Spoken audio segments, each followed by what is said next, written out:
Hello students, today we are going to continue with our previous chapter, The Revolt of 1857. Now in my last video, we discussed about the causes of the revolt of 1857 and today we are going to do how the revolt spread throughout the India. Now, in May 1857, after 100 years of conquest and administration, the East India Company faced a massive rebellion that threatened the company's very presence in India. You all know that after winning the Battle of Buxar, the company became Diwan of Bengal. And once it became Diwan of Bengal, it started to capture the other parts of India also. Most of the time because of their expansionist policies or sometimes by war also. Now, for the first time, all the Indians, whether they were rich or poor, king or peasant, everybody rose together and fought this battle.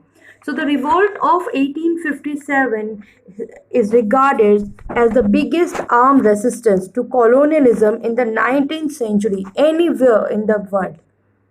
Now, if you will see the main centers of the revolt, this you can just see the map carefully, and you will see that most of the revolt, the main centers of the revolt, are concentrated towards the northern India. Okay, so the revolt started from the Barakpur, and from Barakpur, which is near Kolkata, it slowly spread throughout the North India.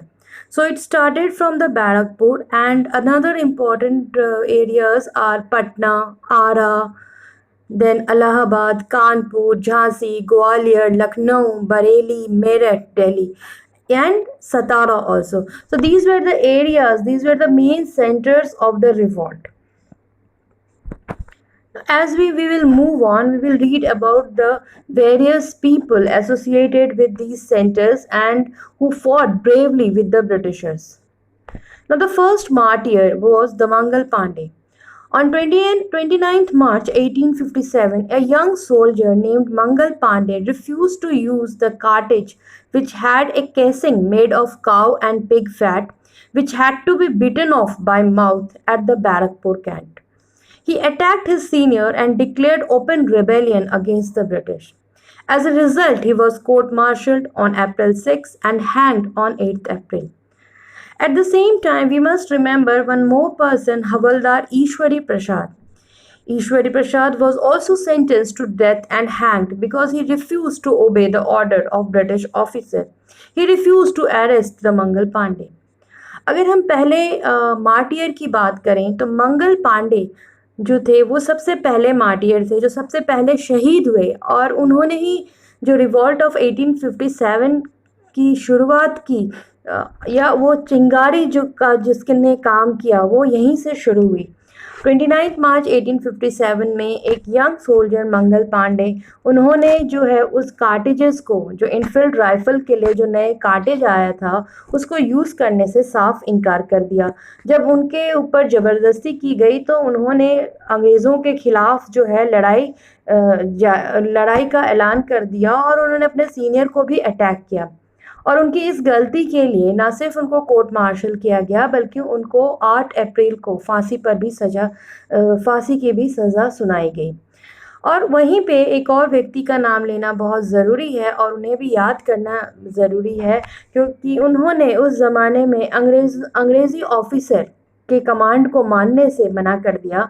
उन्हें ये कहा गया था कि वो मंगल पांडे को arrest करें, पर उन्होंने इसके लिए मना कर दिया और नतीजा क्या हुआ कि उन्हें भी फांसी की सज़ा हुई। हवलदार Ishwari Prasad. Now outbreak of the rebellion Meerut.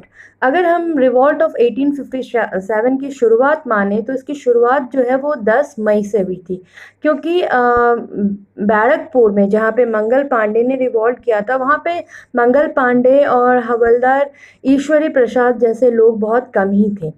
तो हम वहाँ से शुरुआत ज़रूर हुई, लेकिन अगर एक स्टार्टिंग ज़रूर हुई, मगर अगर हम बात करें कि फुल फ्लेज जो है रिवॉल्ट कहाँ से स्टार्ट हुआ तो वो था Meerut. On 9th May 1857, 85 soldiers of the 3rd Cavalry at Meerut refused to touch the new cartridges. These soldiers were sentenced to 10 years imprisonment. The very next day, on 10th May, the other Indian soldiers in Meerut released their imprisoned comrades, killed their officers, and unfurled the banner of revolt.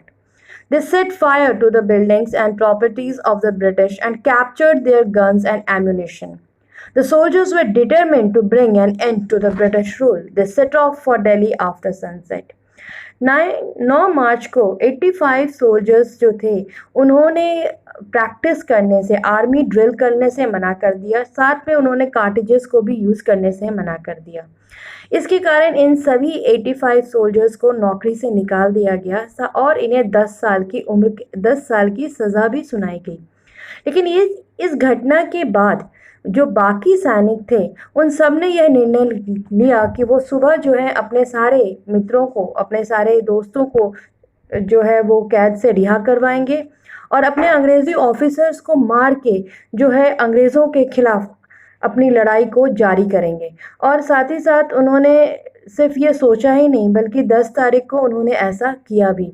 उन्होंने सभी 85 soldiers को आज़ाद करा लिया, officers को मार दिया जो अंग्रेज़ी ऑफिसर्स थे और चारों तरफ फिरंगी बाहर जाओ, फिरंगी बाहर निकल, फिरंगियों को हमें भगाना है, इस तरह का डिक्लेरेशन चारों तरफ जो है उनकी आवाज़ गूंज रही थी। उन्होंने बिल्डिंग को भी आग लगा दिया और अंग्रेज़ों का जो गन्स एंड एम्युनिशन था उसको भी कैप्चर कर लिया। इसके बाद ये सोल्जर्स जो हैं पूरी रात ट्रैवल करके सुबह ये दिल्ली पहुंच गए। Now the rebellion spread Delhi, Kanpur, Bareilly, Lucknow, Ara, Jhansi. When the Meerut soldiers appeared in Delhi the next morning, the local infantry joined them, killed their own European officers and seized the city. The rebellious soldiers now proclaimed the aged and powerless Bahadur Shah the Emperor of India. Delhi was soon to become the center of the great revolt and Bahadur Shah its great symbol. Regiment after regiment mutined and took off to join other troops at nodal points like Delhi, Kanpur and Lucknow. After them, the peoples of the towns and villages also rose up in rebellion and rallied around the local leaders.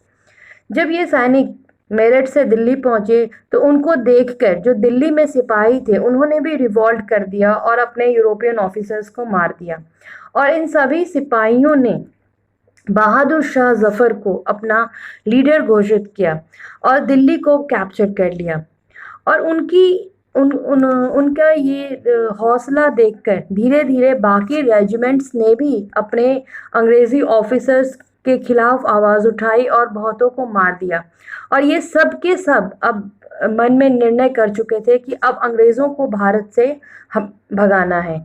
और सिपाहियों को देखते हुए जो common people थे जो गांव और शहरों में रहते थे वो लोग भी अपने लोकल लीडर्स के साथ हथियार लेकर तैयार हो गए और अंग्रेज़ों के खिलाफ उन्होंने भी लड़ाई शुरू कर दी। अब अगर हम देखें कि लड़ाई के जो मेन सेंटर्स थे वहाँ पे मेन लीडर्स कौन थे तो दिल्ली में बहादुर शाह जफ़र थे और साथ में जनरल बख्त खान भी थे। जनरल बख्त खान जो थे ये एक सोल्जर थे मगर इनकी लीडरशिप क्वालिटी बहुत ही अच्छी थी और काफ़ी हद तक न सिर्फ बरेली को बल्कि दिल्ली को भी आज़ाद कराने में इन्होंने बहुत बड़ी भूमिका निभाई। देन लखनऊ, बेगम हज़रत महल, बिरजिस कादिर एंड अहमदुल्ला।